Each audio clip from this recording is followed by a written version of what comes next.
मैं धन्यवाद देती हूँ परमेश्वर पिता का, जो उन्हें हमारे मध्य भेजा है।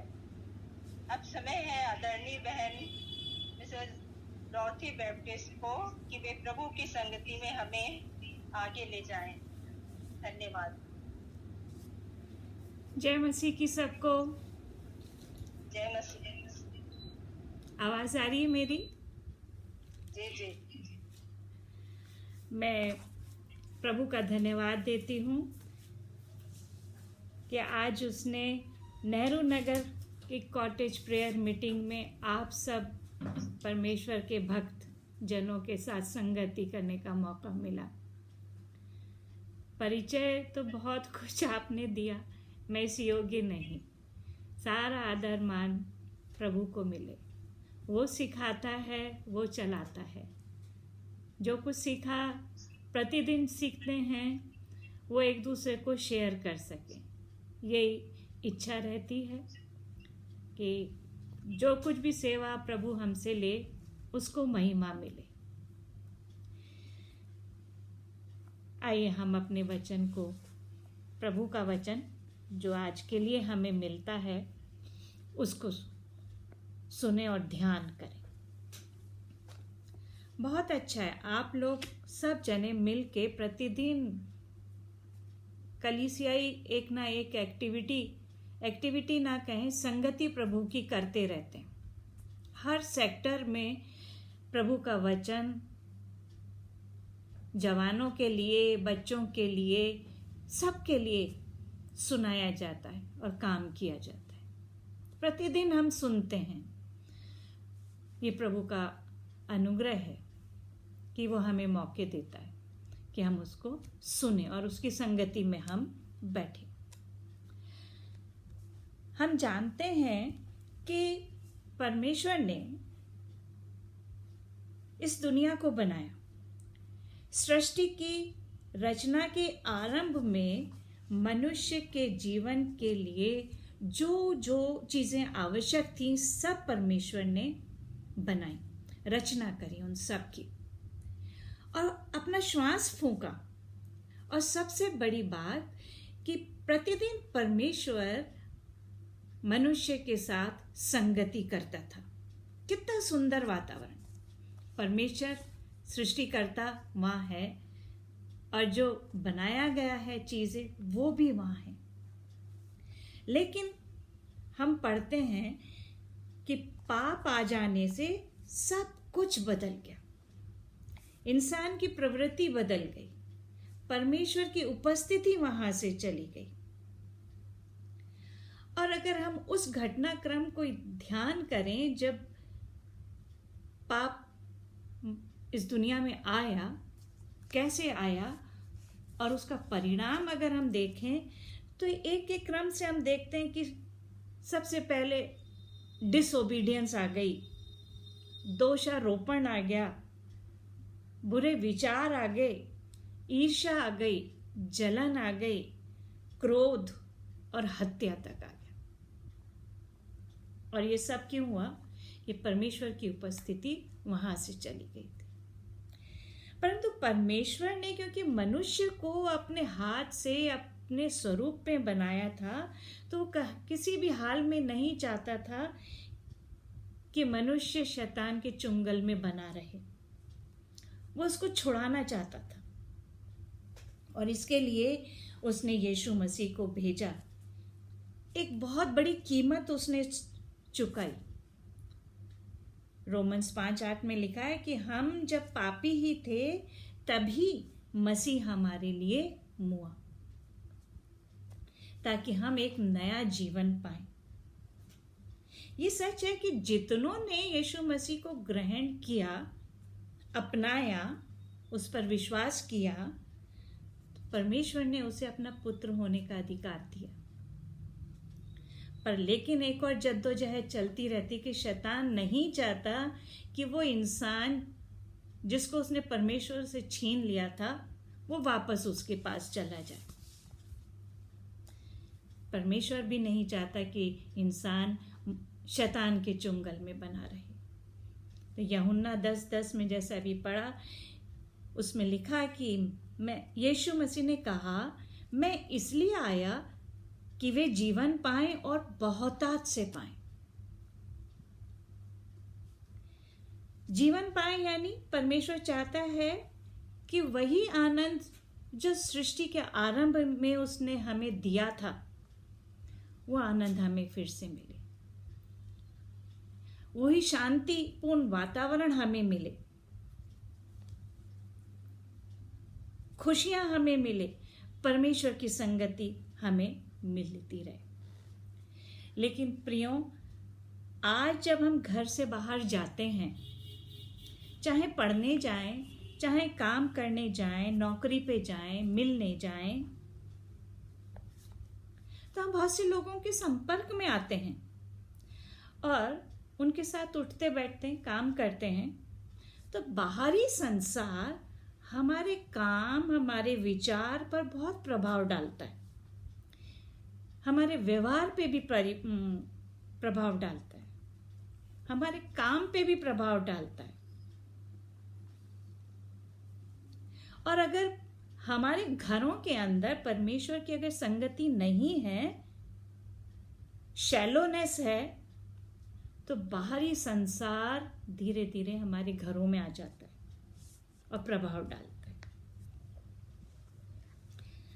हम चाहते तो हैं कि परमेश्वर की शांति हमारे अंदर हो, उसका प्रेम हमारे अंदर हो, एक दूसरे के साथ हमारे संबंध अच्छे हों, मनमुटाव ना हो, हमारा व्यवहार अच्छा हो, पर फिर भी इमोशनल, स्पिरिचुअल समस्याएं सामने आ जाती हैं और हमें उन समस्याओं का सामना करना पड़ता है जो हमारे घरों में बहुत अशांति ले आती हैं। ऐसे में हम अपनी समस्याओं का हल ढूंढने कहाँ जाते हैं? किसके पास जाते हैं? किसको हम अपना दुख दर्द सुनाते हैं? प्रियो, Jesus is the answer to all our problems. वो कहता है, हे बोझ से दबे लोगों, मेरे पास आओ, मैं तुम्हें आराम दूंगा। हम वचन को पढ़ें, हर समस्या का समाधान हमको पवित्र शास्त्र में मिलेगा। अभी जैसा हमने पढ़ा था 2 तीमुथियुस 3:16 में कि ये पवित्र शास्त्र, ये वचन जो कि परमेश्वर स्वयं का है, ये उपदेश के लिए, समझाने के लिए, सुधारने के लिए और धार्मिक शिक्षा के लिए बहुत लाभदायक है। क्यों? क्योंकि ये परमेश्वर की प्रेरणा से लिखा है, परमेश्वर की आत्मा ने ये लिखवाया है। अब प्रश्न आता है कि घरों में अशांति, परेशानी, उलझने, समस्या आती क्यों है? कुछ उदाहरण है, बहुत साधारण से हैं। अच्छा हो कि आपके यहाँ ना हो ऐसी बातें, पर ऐसी देखने में आती हैं। हमारे यहाँ बहुत सारी अक्सर देखने में मिल जाती हैं। कुछ उदाहरण बताऊंगी, पर पौलुस प्रेरित ने एक बहुत अच्छी तरीके से समस्याओं की जड़ को बताया। रोमन्स 1 और उसकी 25वीं आयत हमें बताती है, क्योंकि उन्होंने परमेश्वर की सच्चाई को बदलकर झूठ बना डाला और सृष्टि की उपासना और सेवा की, न कि उस सृजनहार की जो सदा धन्य है। यद्यपि पौलुस प्रेरित रोम की कलीसिया को लिख रहा है ये वाली बात, लेकिन ये आज हमारे समाज में भी ये देखी जाती है कि हमने परमेश्वर की सच्चाई को, हम उसकी सच्चाई से हट गए और अपने हाथों के कामों पर विश्वास करने लगेंगे। आप सोचेंगे कि ये सारी बातें जो यहाँ लिखी हैं कि सच्चाई को बदलकर झूठ बना दिया, सृष्टि की उपासना करते हैं और उनकी सेवा करते हैं, कि ये सारी बातें अन्य जातियों के लिए हैं, क्योंकि वो पेड़ पौधों की भी पूजा करते हैं, मूर्तियों की भी पूजा करते हैं, उपासना करते हैं। पर प्रियो, कई बार हमारे घरों में बहुत सी ऐसी छोटी छोटी बातें हैं, घटनाएं देखने में आती हैं। आपके यहाँ हैं या नहीं पता नहीं, घरों में आजकल देखने में आता है। एक डेकोरेशन पीस आता है, बैम्बूज रेड थ्रेड से बांध के, और घरों में रखते हैं, लाते हैं और कहते हैं कि इससे घर में समृद्धि आएगी। कुछ छोटे छोटे टॉयज होते हैं, लाफिंग बुद्धा जिन के जैसे, या वही होते हैं कहा जाता है। उनके लिए कहते हैं कि घरों में रखो तो शांति आएगी, खुशियां आएंगी।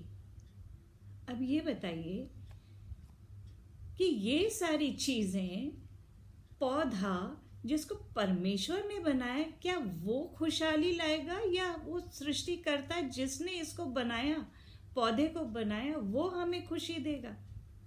वो खिलौना जो कि हाथ का बनाया वो खुशी देगा, या परमेश्वर जिसने इंसान को बुद्धि दी ऐसी आकृतियां बनाने की, वो परमेश्वर खुशी देगा? पर लेकिन हम लाते हैं और बड़े खुश होते हैं कि इनसे हमारे घरों में खुशियां आएंगी।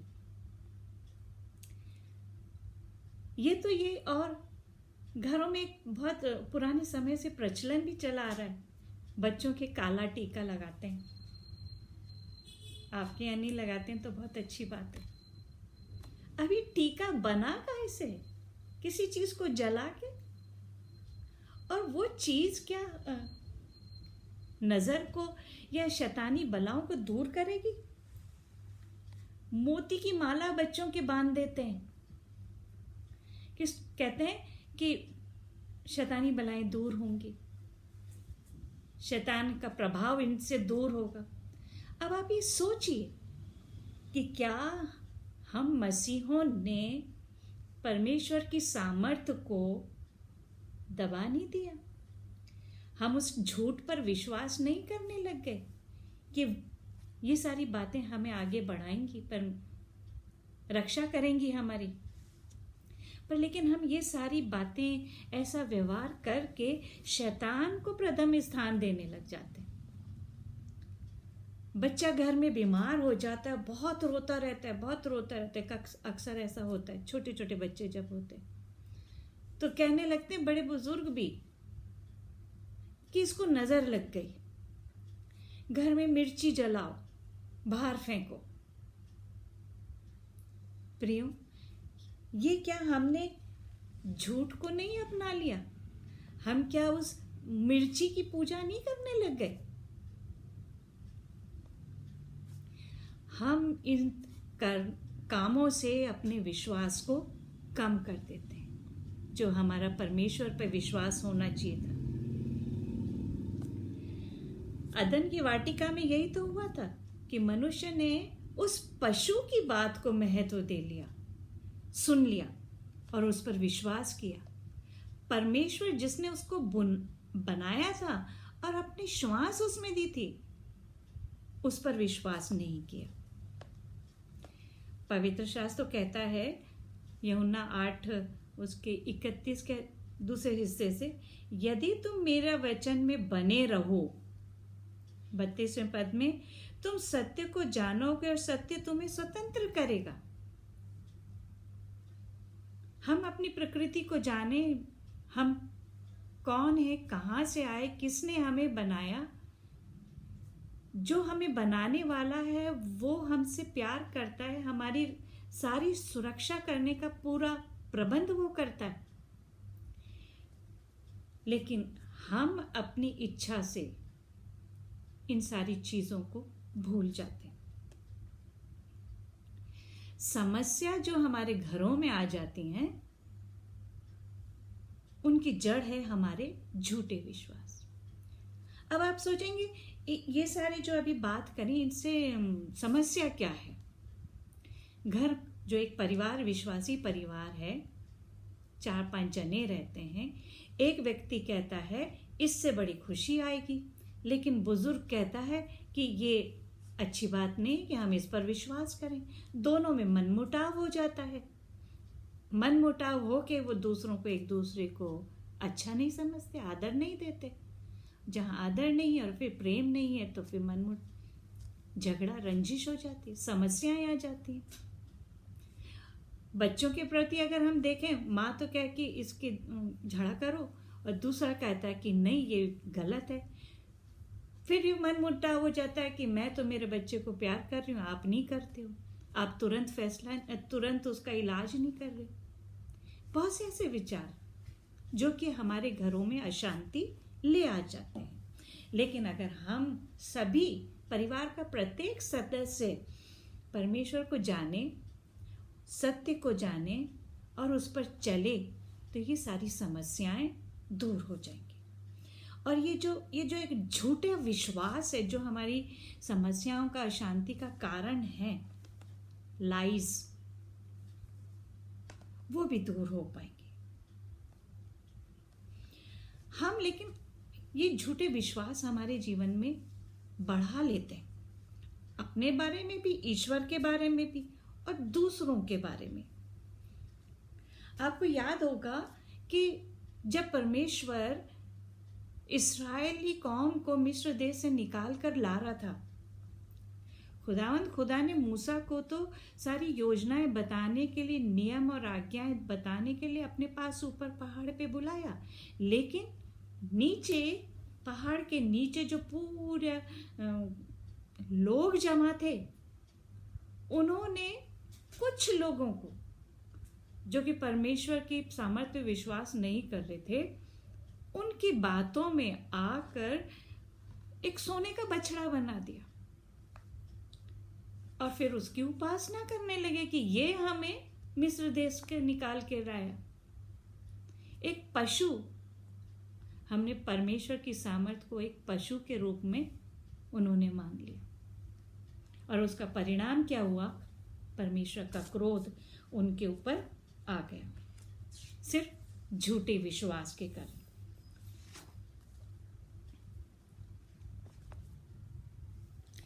सत्य वे जानते थे कि कौन उन्हें गुलामी से लाया है, कैसे निकाल के लाया, परंतु उन्होंने सत्य को दबा दिया, झूठ में बदल दिया।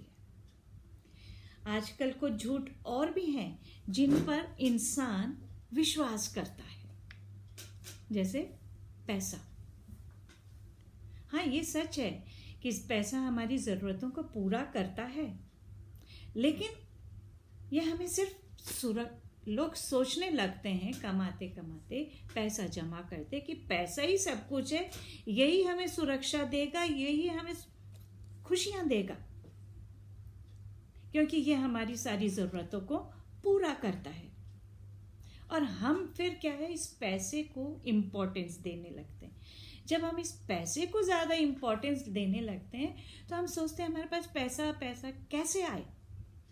तो इंसान जो घर का बड़ा है, कमाने लायक हो गया, तो काम काम काम काम वर्कहॉलिक बन जाता है, उसको इम्पोर्टेंस देता है। पैसा ज़्यादा कमाए तो ओवर टाइम करता है, मटेरियलिस्टिक हो जाता है।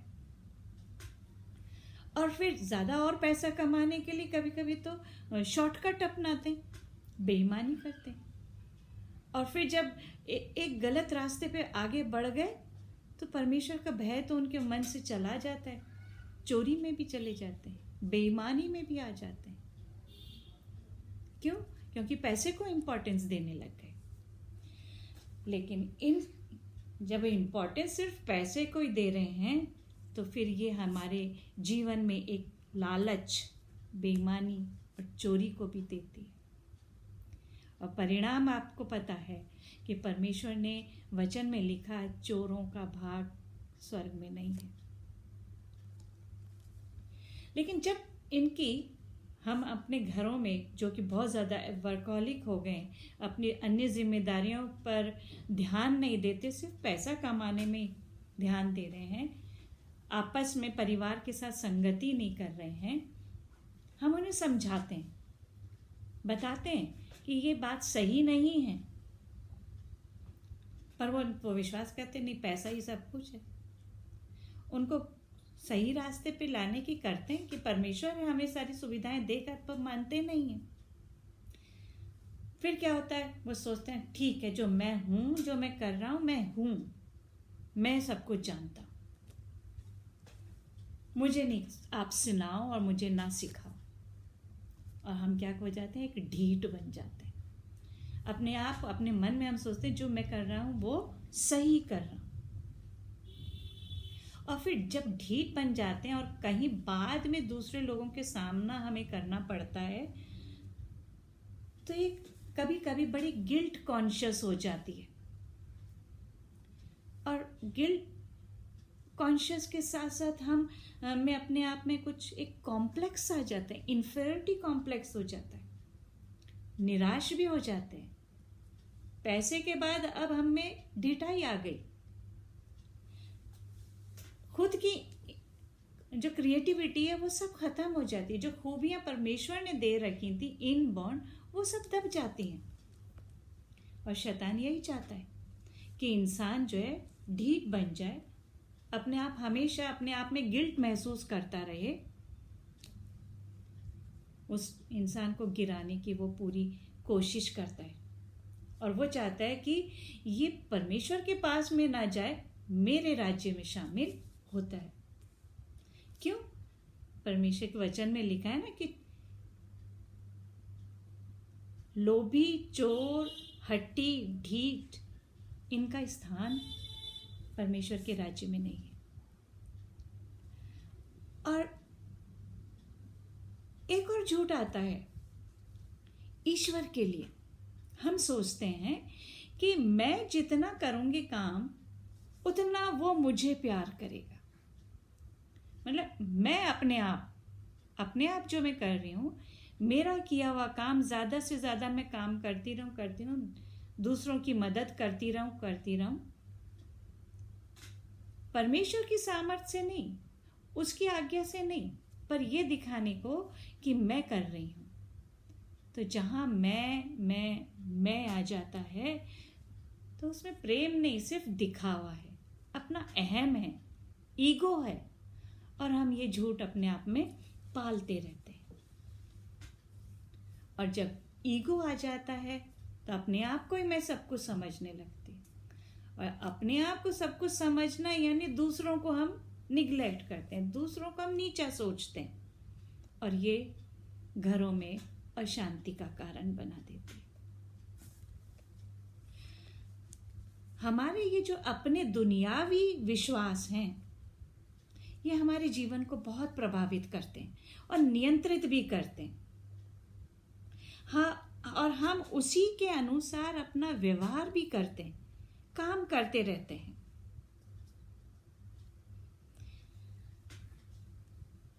प्रोवर्ब्स में लिखा है, नीति वचन 14 के 12वें पद में, ऐसा मार्ग है जो मनुष्य को तो ठीक जान पड़ता है, परंतु उसके अंत में मृत्यु है।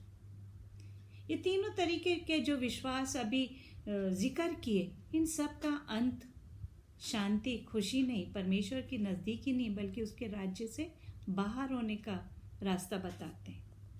तो ये जो हमारे दुनियावी सिस्टम है बिलीफ के, करप्टेड है, बिगड़े हुए।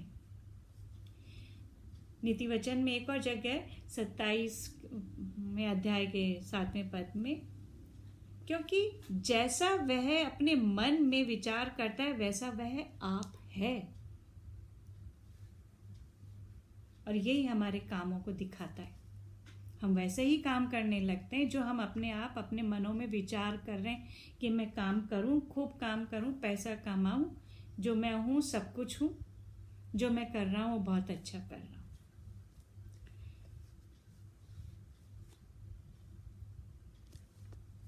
हम ऐसा क्यों करने लगते हैं? क्योंकि पौलुस प्रेरित ने दूसरे कुरिन्थियों 4 के अध्याय के 4 पद में लिखा है, जिनकी बुद्धि इस संसार के ईश्वर ने अंधी कर दिया। यानी हम पर उतना प्रभाव डाल दिया कि हम वचन पे तो नहीं ध्यान दे रहे, पर सत्य पे तो नहीं ध्यान दे रहे हैं, लेकिन हम इन दुनियावी चीजों पर ध्यान दे रहे हैं। हमारी आंखें बंद हो गई, ताकि मसीह जो परमेश्वर का प्रतिरूप है, उसके तेजोमय सुसमाचार का प्रकाश उन पर ना चमके। शैतान हमारी बुद्धि को बंद कर देता है, हमारी आंखों को बंद कर देता है। क्यों? यूहन्ना 10:10 में लिखा है ना, चोर किसी और काम के लिए नहीं परंतु केवल चोरी करने के लिए आता है, घात करने के लिए आता है और नष्ट करने के लिए आता है। और ये भी लिखा है यूहन्ना के 8वें अध्याय के 44 पद में कि वो तो आरंभ से हत्यारा है। अदन की वाटिका की घटना हमें याद है, उसने यही किया, हमें झूठ की तरफ ले गया इंसान को और फिर हत्या के परिणाम आया। हत्यारा है और सत्य पर स्थिर न रहा, क्योंकि सत्य उसमें है ही नहीं। जब वह झूठ बोलता है तो अपने स्वभाव ही से बोलता है, क्योंकि वह झूठा है और झूठ का पिता है। तो प्रियो, हम ये देखते हैं, the root of our problems is our corrupted belief system, जो दुनियावी है। हमें इस बुरे विश्वास में बने नहीं रहना है। परमेश्वर की सामर्थ, उसकी संगति में आना है। क्यों? क्योंकि परमेश्वर हमारे को ट्रांसफॉर्म कर सकता है, हमारे मनों को नया करने के द्वारा। और ये कैसे होगा? हमारे विचार, हमारा मन, हमारा जीवन फिर से नया कैसे होगा? और ये सब होगा परमेश्वर के वचन से, कि हम नित्य उसका अध्ययन करें, मनन करें, उसको पढ़ें।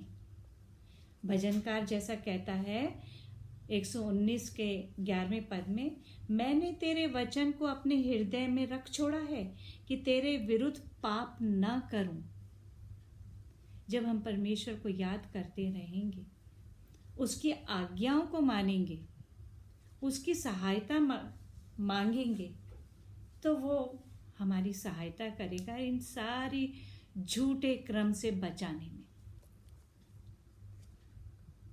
परमेश्वर हमें हमारे झूठे विश्वास से निकालने का रास्ता पवित्र शास्त्र में बताता है, रास्ता भी बताता है और अनंत जीवन का रास्ता दिखाता है, यदि हम प्रतिदिन परमेश्वर के वचन को पढ़ें और उस पर मनन करें।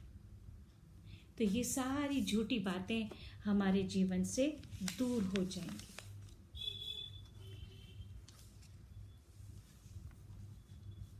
और जब ये झूठी बातें हमारे जीवन से दूर होंगी तो फिर क्या? हमारे घरों में शांति आएगी, खुशियाँ रहेंगी, आपस में हमारा एक दूसरे के प्रति आदर और प्रेम भी बढ़ेगा।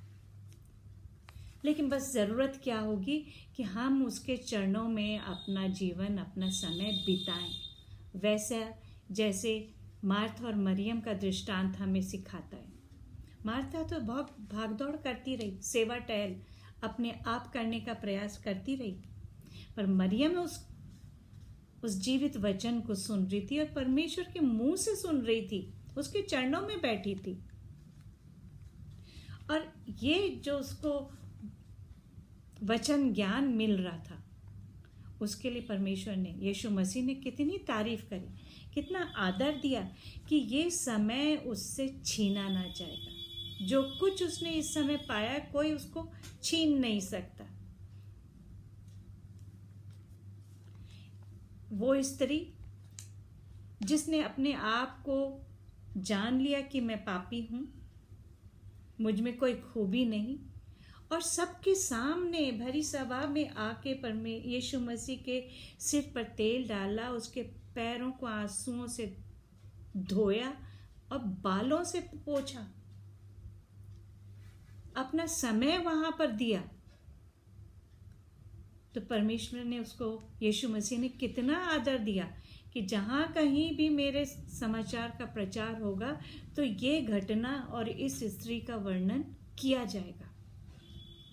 परमेश्वर हमारे हर छोटे काम, हमारे मन को वो जानता है, और अगर उस परमेश्वर की इच्छा के अनुसार वो काम है, दिखावे के लिए नहीं है, तो वो उसको बहुत ऊंचा करता और आदर देता और अपने पास रखता है। अगर हम वचन को पढ़ते हैं और सुनते चले जाएंगे नित प्रतिदिन, तो हमारा चाल चलन प्रतिदिन बदलता चला जाएगा, क्योंकि हम परमेश्वर की, यीशु मसीह की उन खूबियों को जानेंगे तो हम अपने आप को चेंज कर सकेंगे। और चेंज तब होगा जब हमारा मन परमेश्वर की निकटता में आएगा। रोमियो की पत्री में 8वें अध्याय 29 पद में लिखा है, उसके पुत्र के स्वरूप में हो। हम जब मनन कर रहे हैं, वचन पढ़ रहे हैं, तो हमारे में यीशु मसीह की खूबियां आती जाएं। सबसे बड़ी खूबी नम्रता की। और आपको मन के परिवर्तन होने का एक बहुत अच्छा उदाहरण हमें ओल्ड टेस्टामेंट में मूसा से मिलता है, जो कि एक शाही परिवार में जिसका पालन पोषण हुआ, सब कुछ हुआ, सुविधाएं उसकी थीं, लेकिन जब वो अपने अपराध को जब उसने देख लिया तो वो वहां से हटा, परमेश्वर की संगति में रहा। 40 साल तक वो जंगल में अपने ससुर के साथ, उसके परिवार के साथ उसका जीवन निर्वाह रहा। लेकिन जब वो नम्र बन गया परमेश्वर के सामने, तो परमेश्वर ने उसको अपने नज़दीकी में लिया और एक बहुत बड़ा कार्य अपनी चुनी कौम को मिस्र देश की गुलामी से निकालने का उसी के ज़रिए किया। और इतना बड़ा आदर दिया उसको कि जो हमें गिनती की पुस्तक 12वें अध्याय के 3 में लिखा है कि मूसा पृथ्वी भर के रहने वालों में के जितने मनुष्य हैं, उन मनुष्य में बहुत अधिक नम्र स्वभाव का था। वचन हमें नम्रता की ओर बढ़ाएगा, नज़दीकी में बढ़ाएगा, परमेश्वर पे हमारी डिपेंडेंस बढ़ेगी। नीति वचन हमें फिर सिखाता है, क्या ही धन्य है वे मनुष्य जो मेरी सुनता, मेरी डेवड़ी पर प्रतिदिन खड़ा रहता है, मेरे द्वारों के खंभों के पास दृष्टि लगाए रहता है। हम कहाँ देख रहे हैं, हम कहाँ सुन रहे हैं, किसकी सुन रहे हैं, ये बहुत इम्पोर्टेंट है। हम दुनिया की सुन रहे हैं या परमेश्वर के वचन की सुन रहे हैं। परमेश्वर के भविष्यवक्ता हमेशा उसकी उपस्थिति में रहते थे और उपस्थिति में हर समय उसके वचन कि परमेश्वर उनको क्या वचन देगा अपनी कौम को देने के लिए ध्यान लगाते रहते थे। यशायाह भविष्यवक्ता उसके 50वें अध्याय के 4 पद में लिखा है, भोर को वो नित मुझे जगाता और मेरे कान खोलता कि शिष्य के समान सुनूं। हमें क्या बनना है? अहम के साथ नहीं कि मैं सुनूं, मैं करूं, सीखूंगा और मैं करूंगा, नहीं, एक शिष्य के समान परमेश्वर की उपस्थिति में रह के प्रतिदिन हम उसकी बात को सुने, ताकि वो वचन हमारे जीवन में असर करे। हमारे कान खुलें उसकी मीठी और धीमी आवाज को, यीशु मसीह की, ताकि हम उसके वचन को अपने जीवन में ग्रहण करते जाए। यीशु मसीह जब दुनिया में थे तो एक इंसान की जैसे उन्होंने जीवन व्यतीत किया था। परमेश्वर तो थे, बहुत सब यही कहेंगे, वो तो कहते हैं कि वो तो ईश्वर थे, तो उनके लिए कोई मुश्किल नहीं था।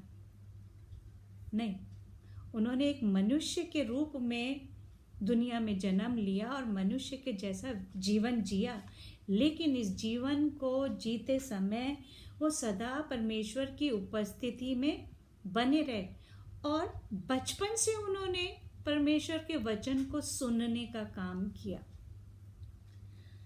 और जब सुना और सीखा, उनके माता पिता ने भी उनको वैसा ही ज्ञान दिया परमेश्वर के वचन का।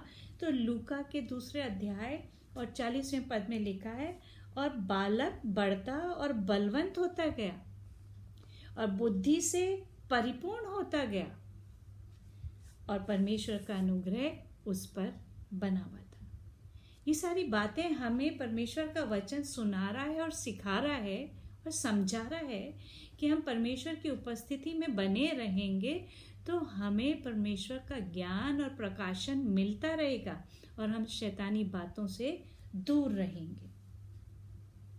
वापस नीति वचन 3 अध्याय के 5 से 6 पद में लिखा है, तू अपनी समझ का सहारा ना लेना वरन संपूर्ण मन से यहोवा पर भरोसा रखना। जब हम कुछ काम करें तो हम अपने उन झूठे विश्वासों पे नहीं कि मैं सब कुछ कर सकता हूँ, अपनी समझ पे नहीं, सहायता परमेश्वर से लेनी है कि हम उस समस्या का समाधान कैसे करें या उस काम को हल कैसे करें, अच्छी तरीके से कैसे करें, अच्छी तरीके से कैसे सिखाएं। उसी को स्मरण करके सब काम करना, तब वह तेरा लिए सीधा मार्ग निकालेगा। जहाँ परमेश्वर की उपस्थिति और संगति है तो वचन में लिखा है कि उस शत्रुओं को भी हमारा मददगार बना देता है। कठिनाइयां काम करने में जो आएंगी वो हल हो जाएंगी। कब? जब हम परमेश्वर को याद करेंगे और उसकी मर्जी के मुताबिक हम काम करेंगे। प्रियो, ये बात सच है। हम बहुत खुश होते हैं जब हमें पहले पत्रस में उसके 2 अध्याय के 9 पद में ये पढ़ने को मिलता है कि हम एक चुना हुआ वंश हैं, राजपत्रित अधिकारी हैं। हम बहुत खुश होते हैं कि हमें तो परमेश्वर ने चुन लिया है, हम राज करेंगे, परमेश्वर के स्वर्ग में हमारा निवास होगा। और फिर लिखा है याजकों का समाज है और पवित्र लोग हैं, ये लिखा है। अब हमें अपना मूल्यांकन करना है कि क्या वास्तव में ये सारे जो गुण एट्रीब्यूट्स दिए वो हमारे अंदर हैं, उनके लायक हम हैं। चुना हुआ तो है, ये अच्छी बात है, लेकिन याजक का समाज है। आपको ध्यान होगा याजकों का कार्य ओल्ड टेस्टमेंट में क्या बताया था? अपने आप को शुद्ध करें, दूसरों की शुद्धि का काम करवाएं, बलिदान करवाएं, यज्ञ कराएं, परमेश्वर की आज्ञाओं को स्वयं भी पालन करें और दूसरों को भी सिखाएं। जब मुझे और आपको एक याजक पद दिया है तो हम मूल्यांकन करें कि हम अपने परिवार में अपने लिए क्या कर रहे हैं, हमारे परिवार के सदस्यों के लिए हम क्या कर रहे हैं, क्या सिखा रहे हैं, परमेश्वर की आज्ञाओं को और वचन को सिखा रहे हैं या नहीं सिखा रहे हैं, बचपन से सिखा रहे हैं या नहीं सिखा रहे हैं, सिखा रहे हैं तो कैसा सिखा रहे हैं कि हमारे बच्चे बढ़ते चलें, बल और बुद्धि में बढ़ते चलें, परमेश्वर की संगति में बढ़ते चलें। दूसरी बात, पवित्र लोग, कितनी बड़ी बात। क्या मैं पवित्र हूं? मेरा मन पवित्र है, मेरा चाल चलन पवित्र है, मेरी दृष्टि पवित्र है, मेरे विचार पवित्र हैं, जो वचन में लिखे हैं वैसा हमारा जीवन है। यीशु मसीह के उपदेशों के मुताबिक क्या हम पवित्र हैं? ये हमें अपने आप को जांचना और देखना है। और नहीं है तो हमें फिर से ये एक मौका मिला है कि हम परमेश्वर की उपस्थिति में आएं, अपने पापों का अंगीकार करें और उससे सामर्थ्य प्राप्त करें, क्षमा प्राप्त करें। वो दयालु पिता है और विलंब से क्रोध करता है, समय देता है हमको। अभी हमने पढ़ा था 90वें ज़बूर में कि परमेश्वर हमें हमारे दिन गिनने की समझ दे। प्रियो, हम परिवार में, आज मेरी इतनी उम्र हुई, आपकी इतनी उम्र है और वचन कहता है 70 साल, और अगर शक्ति है तो 80 साल, और वो भी कष्ट के साथ हमारा जीवन है। हमने जो अभी तक अपना जीवन व्यतीत किया, जो बीत गया, वो वापस नहीं आएगा। लेकिन जो अब हमारे पास समय है, और अब जब हम अपने इस सत्य को जानते चले जा रहे हैं, तो हम अपने इस समय को बहुमूल्य जानकर परमेश्वर की संगति में व्यतीत करें, उसकी आज्ञाओं के अनुसार वचन पर चलने वाले बन जाएं, सिर्फ सुनने वाले नहीं। हम अपने उन दायित्वों को पूरा करें। याजक बनाया तो याजक का काम भी करें। हम सुविधाएं तो लेना चाहते हैं, लेकिन उसके मुताबिक हमें काम भी करना है। और ये काम हम अपने आप नहीं कर सकते जब तक कि हमें परमेश्वर सामर्थ्य न दे, अपनी पवित्र आत्मा हमें न दे।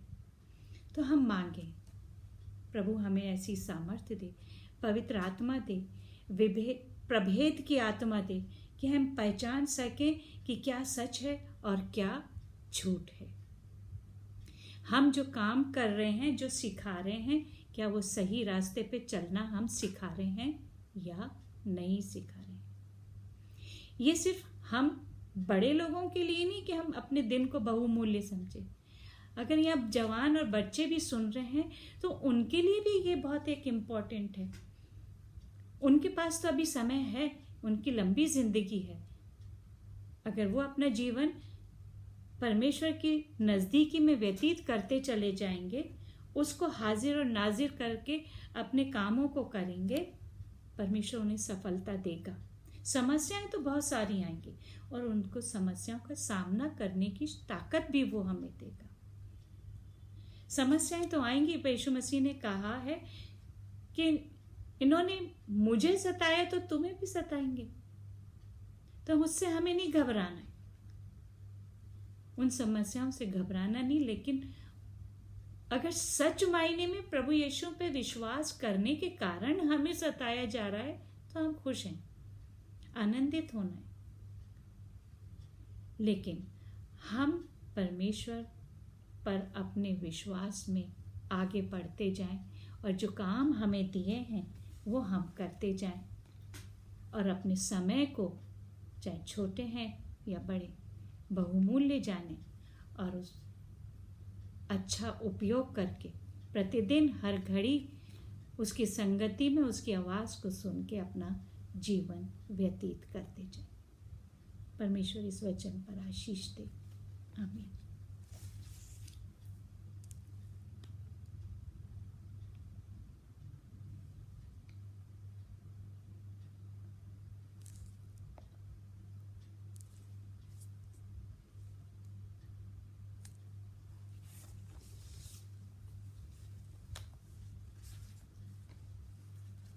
चलो प्ले किया जा पाए, ये एक परिवार के लिए बहुत ही आवश्यक है। और सचमुच में मैं आदरणीय डॉर्सी मैडम को विशेष रूप से धन्यवाद देता हूँ